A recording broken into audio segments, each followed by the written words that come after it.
Hello বন্ধুরা, আমি পূজা শাহ চলে এলাম একটা নতুন ভিডিও নিয়ে তোমাদের মাঝে। তো আমার চ্যানেলে সবাইকে স্বাগত। আশা করি তোমরা সবাই ভালো আছো, ভালো থেকো, সুস্থ থেকো। তো এই যে সিমি বলে যে মেয়েটা অপবিশ্বাসকে নিয়ে বাজে বাজে ব্লেম দিয়েছে, যে অপবিশ্বাস তার চ্যানেল হ্যাক করেছে, চুরি করেছে, এরকম অনেক কিছু বলেছে। অপবিশ্বাস হিরো আলমকে নিয়ে দেখা গেছে। তো আমি অনেক গবেষণা অনেক কিছু করার পরে দেখলাম যে এই মেয়েটার আসল কারণটা কি, সেটাই আমি একটু জানা বোঝার চেষ্টা করলাম। তো মেয়েটার প্রোফাইলে গেলাম, গিয়ে মেয়েটার ভিডিওগুলো দেখলাম। তো মেয়েটা আর কি আমাদের মতোই আর কি, লোকরে নিয়ে কথা বলে, লোকের নিজের তো কোনো অস্তিত্ব নেই, নিজেকে বলে ডিরেক্টর প্রডিউসার, বাট তার সিমি বলে যে প্রোফাইলটা, সেই প্রোফাইলে তো এরকম কিছুই দেখলাম না। তো অন্য কোনো প্রোফাইল আছে কিনা আমি জানি না। তো ইনি আর কি লোকরে নিয়ে আলোচনা, আমি অপবিশ্বাসকে নিয়ে, বুবলিকে নিয়ে, সাকিবকে নিয়ে আলোচনা করি, তখন উনিও এরকম বিভিন্ন টপিক নিয়ে ফেসবুকে আলোচনা করে। তো তার একটা ভিডিও দেখলাম রিসেন্টলি, কোনো একটা ইন্টারভিউ ভিডিও দেখলাম, যে সে যে অপবিশ্বাসের পেছনে লেগে আছে, তার কারণটা সেই ভিডিওতে আমি পেলাম। তো সেই ভিডিওটা আমি দেখতে পাচ্ছি না, মানে আমি করেছিলাম ডাউনলোড, বাট আমি দেখতে পাচ্ছি না। তো ওই ভিডিওটা আমি দেখাতেও চাই না, কারণ মেয়েটার মুখটা দেখলে আমার নিজেরই জানি কেমন একটা ঘেন্না চলে আসে, বমি আসি। তো ওই ভিডিওটাতে মেয়েটা বলছে, আশা করি তোমরা অনেকে ভিডিওটা দেখেছো।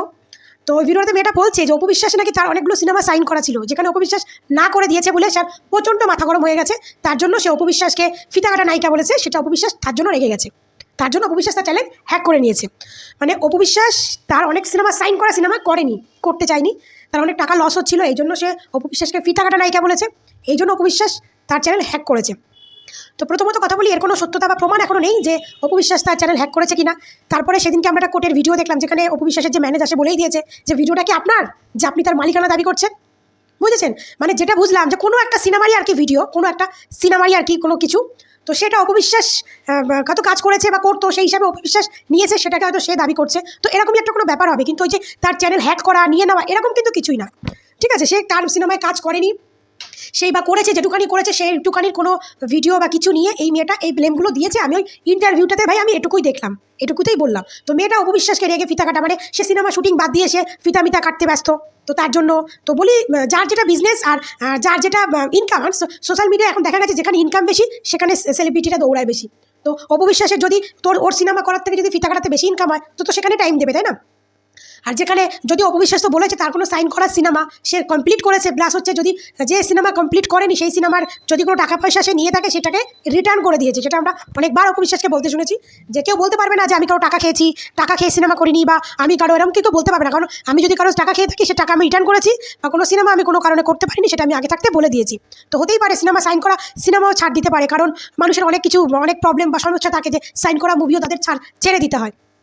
তারপরে অপবিশ্বাসের জীবনে একটা বড় ধকল গেছে, যে ধকলটা গেছে সেখান থেকে তার কাটিয়ে উঠতেও সময় লেগেছে। তো সেই সময় হয়তো এই সিমি বলে মেয়েটার তাকে করতে বলেছিল, যে কাজ করতে বলেছিল, তখন হয়তো অপবিশ্বাস করতে পারেনি, কারণ তো মেন্টালি প্রিপেয়ার ছিল না তখন কাজগুলো করার জন্য। তো এইরকমই কিছু গল্প নিয়ে আর কি মেয়েটা অপবিশ্বাসকে নিয়ে এরকম একটা ব্লেম দিয়েছে, যেটুকুনি শুনলাম এরকমই একটা ব্লেম দিয়েছে। তো কথা হচ্ছে এটাই, এই যে সিমি বলে মেয়েটা নিজেকে ডিরেক্টর প্রডিউসার দাবি করে, তো এর কোনো অ্যাঙ্গেল থেকে একে ডিরেক্টর প্রডিউসার মনে হয়? মানুষের ডিরেক্টর প্রডিউসারের গেটআপও তো থাকে আলাদা। একটা ডিরেক্টর প্রডিউসারের যে কাজ করতে যাবে, তার গেটআপ দেখেও তো যাবে, যে এই সিনেমাটা যে তৈরি করবে, এটা রিলিজ করার অকাত আছে কিনা, বা এটাকে সে সোশ্যাল মিডিয়া হোক বা কোনো ওটিটির হোক বা সিনেমা হলে হোক, সে রিলিজ করার অকাতটাও থাকতে হবে। আজকে অপবিশ্বাস সিনেমা করার পরে সেই সিনেমা রিলিজ হলো না, ভাই এটা তো বুবলির মতো হয়ে গেল না, যে সিনেমা করেছে অনেকগুলো, এখন কতগুলো সিনেমা তার রিলিজই হয়নি, হবে করে রিলিজ হয়নি। তো ওরকম করলে তো নিজের কেরিয়ারটা নষ্ট হয়ে যায়, বা নিজের কেরিয়ারে একটা মানে নেগেটিভ দাগ লেগে যায়, তাই না? তো যেখানে অপবিশ্বাস 2017 সালের পরে একটা দুটো মুভি করেছে, যে মুভিগুলো চলেনি, হিট করেনি, অলরেডি অপবিশ্বাসের দাগ লেগে গেছে। তারপরে অপবিশ্বাস একটা মুভি করেছিল শুভর সঙ্গে, আরিফিন শুভ না, সরি, জয়ের সঙ্গে একটা মুভি করেছিল, যে মুভির ডিরেক্টর সোশ্যাল মিডিয়ায় এসে কান্নাকাটি করেছিল, যে আসুন সিনেমাটা দেখুন। তো এগুলো তো একটা সিনেমার নায়কের এফেক্ট হয় না? আজকে সেই সিনেমার গল্প ভালো না হলে সেই সিনেমার ডিরেক্টর প্রডিউসারের লস হয়, কিন্তু মান সম্মান যায় কিন্তু নায়ক নায়িকাদের, যে এই নায়ক নায়িকাদের কাজ করতে পারেনি। যেমন অপবিশ্বাসের মান সম্মান গেছে, যে অপবিশ্বাস জীবনে এত হিট সিনেমা দিয়ে এসছে, এত নায়কের সঙ্গে মুভি করেছে, সে অপবিশ্বাসের ওই সিনেমায় তার কতটা মান সম্মান আনি হয়েছে, যে ডিরেক্টর দর্শককে বলছে আমার সিনেমা দেখেন, আমার অনেক টাকা লস হবে। তো অপবিশ্বাসের সেইখানেই অপবিশ্বাস কতটা ডাউন হয়ে গেছে। তো এখন যদি অপবিশ্বাস কোনো সিনেমা যাই করুক না করো, তার ভাবনা চিন্তা করে করতে হবে, যে আবার যাতে কেউ সোশ্যাল মিডিয়ায় এসে কান্নাকাটি না করে, তাহলে তো অপবিশ্বাসকে নিয়ে জীবনে কেউ সিনেমা করবেই না। এরকমই ভাই, কাজের জায়গায় এটাকে তো রিয়েল বলতেই হবে, এটা কাজের জায়গায় সেটা তো বলতেই হবে। তো এরকমই ভাবনা চিন্তা করে কিন্তু অপবিশ্বাস অনেক সাইন করা সিনেমা আর কি হাতছাড়া করে দিয়েছে, বা সে সিনেমা করলে সে ভাবনা চিন্তা করে সিনেমা করছে, সে সিনেমায় কাজ করতে পারবে কিনা, কতটা কি করতে পারবে, ভাই এটাই কিন্তু উচিত।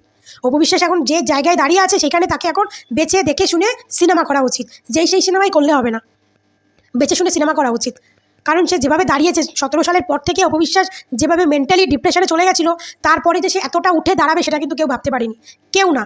তো অপবিশ্বাস এখন যে জায়গায় এসেছে, তার বিপদের সময় কিন্তু তার পাশে কেউ ছিল না, কিন্তু আজকে অপবিশ্বাস যে জায়গায় এসেছে, যে জায়গাটা তৈরি করেছে, দেখুন তাকে নিচে নামানোর জন্য কত লোক তার পেছনে উঠে পড়ে লেগেছে কত লোক অপবিশ্বাস সিনেমা করবে সেই নিয়ে বাজে বাজে কথা বলছে, ওকে এখন এরকম মা ছেলে লাগবে, তো দিদি আপা লাগবে, অনেক কিছু বলছে। ভাই পেছনের ব্যাকগ্রাউন্ডগুলো কেউ ভুলে যেও না। তোমরাও যে সিনেমা করবে, তোমাদেরও যে নায়ক নায়িকা লাগবে তা নয়।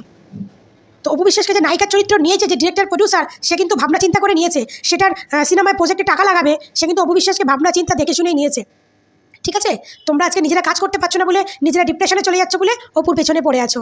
অপুর পেছনে পড়ে থাকলে, অপু তো শান্ত মেয়ে, কিছু তো বলবে না, এই জন্য অপুর পেছনে তোমরা যা পারো তাই করে যাচ্ছ। কারো ক্ষতি করতে গেলে নিজের ক্ষতি হয়, এটা সবসময় মাথায় রাখবে। তোমরা যদি অন্যের ক্ষতি চাও, তো ভগবান সেই ক্ষতিটা কিন্তু তোমার উপরেই ফিরিয়ে দেবে, আজ না হোক কাল।